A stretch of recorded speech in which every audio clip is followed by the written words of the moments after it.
Hi అండి, welcome to నయనానందం. ఈరోజు అరటికాయ ఫ్రై ఎలా చేయాలో చూద్దాం. అరటికాయలు పీల్ తీసి ఇలా చిన్న చిన్న ముక్కలుగా కట్ చేసి సాల్ట్ వాటర్లో ఉంచితే కలర్ చేంజ్ అవ్వవు. ప్యాన్లో ఆయిల్ వేసి పోపు దినుసులు, ఎండుమిర్చి అండ్ నేను ఇక్కడ కొంచెం మునగాకు వేసానండి, ఇది ఆప్షనల్. ఇప్పుడు మనం తరిగిపెట్టిన అరటికాయ ముక్కలు వేసి బాగా కలిపి కొంచెం సాల్ట్ వేసి మూత పెట్టి మగ్గించుకోవాలి.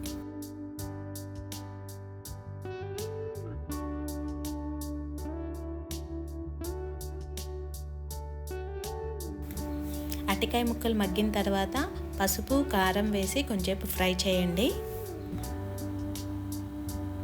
చివరిగా కొంచెం పల్లి పౌడర్ వేసి స్టవ్ ఆఫ్ చేసుకుంటే అరటికాయ ఫ్రై రెడీ అయిపోయిందండి. పప్పు, సాంబార్, రసంలోకి ఇది సైడ్ డిష్గా చాలా బాగుంటుందండి. చాలా సింపుల్ రెసిపీ అండి, ఒకసారి ట్రై చేయండి.